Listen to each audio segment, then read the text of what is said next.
নমস্কার বন্ধুরা, good morning সবাইকে। আজকে সকালবেলার খাবারটা একটু তাড়াতাড়ি বানাচ্ছি, ওই জন্য বেশ সকাল সকাল তরকারিটা বসিয়ে দিয়েছি। বানাচ্ছি মিষ্টি কুমড়ো তরকারি আর হবে রুটি। আর এখানে দেখো মামনি দুপুরে রান্নার জন্য সবজিগুলো সব কেটে রেখেছে।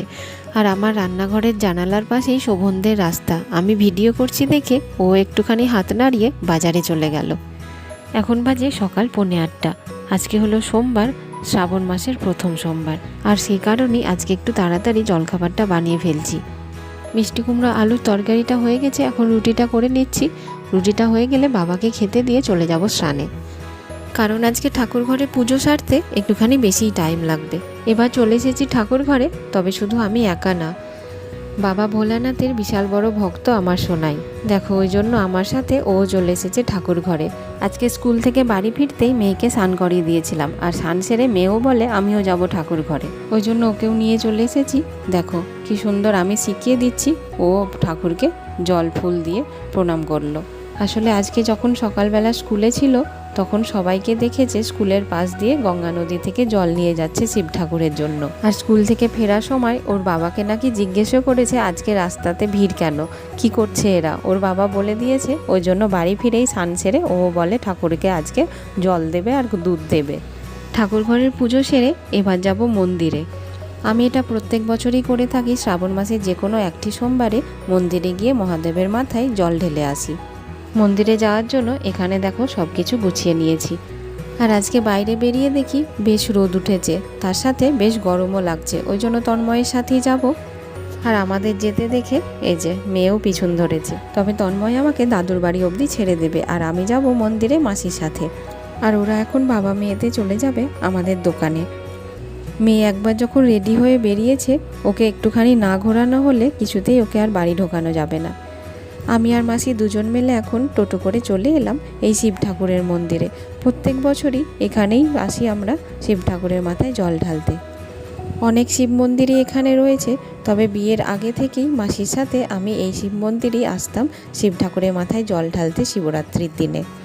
ওই জন্য এখনও বাড়ি থেকে একটুখানি দূরে হলেও এই মন্দিরে আসারই চেষ্টা করি। আজকে অনেকেই শিব ঠাকুরের মাথায় জল ঢালছে ঠিকই, তবে এই মন্দিরে দেখো একদমই ফাঁকা রয়েছে। আমি আর মাসি বেশ সুন্দরভাবে শিব ঠাকুরের পুজো করলাম।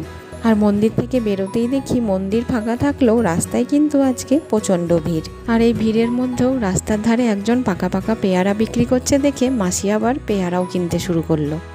মাসির বাড়িতে মাসির কাছে একটুখানি বসে বাড়ি ফিরলাম। বাড়ি ফিরেই দেখি বাড়িতে যুদ্ধ চলছে, মানে সোনাইকে খাওয়ানো হচ্ছে। বাড়ি ফিরে সবাইকে মন্দিরের পুজোর ফুল মাথায় ঠেকিয়ে দিয়ে হাতে প্রসাদ দিলাম। এবার সবাই মিলে দুপুরের খাওয়া দাওয়া করব। ওইদিকে তো মামনি সোনাইকে খাওয়াচ্ছেই, আর আজকে যেহেতু সোমবারের পুজো করলাম ওই জন্য মামনিকে নিরামিষই রান্নাবান্না করতে বলেছিলাম। নিরামিষ রান্না হলেও বেশ অনেক কিছুই আজকে রান্না হয়েছে। ওল সেদ্ধ, মিষ্টি কুমড়ো আলুর তরকারি, এটা যদিও সকালবেলা আমিই করেছিলাম রুটির সাথে, কাঁকরোল ভাজা, আর হয়েছে অনেক রকম সবজি দিয়ে সবজির রসা ঝোল।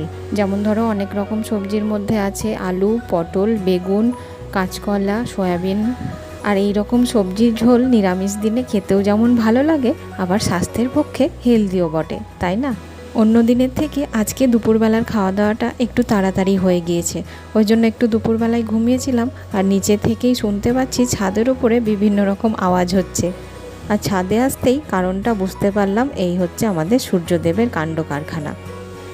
ঘুম থেকে ওঠা মাত্রই ওকে একবার করে ছাদে নিয়ে আসতেই হয়, কিংবা রাস্তায় ঘুরতে নিয়ে যেতে হয়।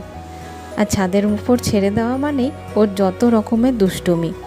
আর যেহেতু এখন নতুন হাঁটতে শিখেছে, ওই জন্য এখন ওকে কিছুতেই ধরে রাখা যায় না। পাশের বাড়ির সূর্য আর আমাদের বাড়িতে সোনাই, দুজনেরই একই নেশা, সব সময় ঘুরতে যাব। সন্ধেবেলায় আমার মেয়েরও বাবার সাথে ঘোরা হয়ে গেল, হাতে করে আমার জন্য কিছু নিয়ে এসছি বলল। খুলে দেখলাম ভুট্টা। রাত্রি এখন 10:30, সবাই মিলে একসাথে খাওয়া দাওয়া করছি। আজকের রাত্রের খাবারটাও একেবারে সিম্পল হয়েছে। রুটির সাথে আলু গাজর ভাজা, রসগোল্লা, আর দুপুরেরই রান্না করা সবজি দিয়ে ঝোল। খাওয়া দাওয়ার পর্ব সেরে রান্নাঘরে যেটুকু কাজ থাকে সেটুকু করে নিয়ে এবার উপরে যাচ্ছি ঘুমোতে। আজকের মতো তবে ব্লগটি এখানেই শেষ করে দিচ্ছি। দেখা হচ্ছে নতুন একটি ব্লগে। ততক্ষণের জন্য সকলে খুব ভালো থেকো, সুস্থ থেকো, আর খুব সাবধানে থেকো। আজকের মতো তবে সকলকেই টাটা, শুভরাত্রি।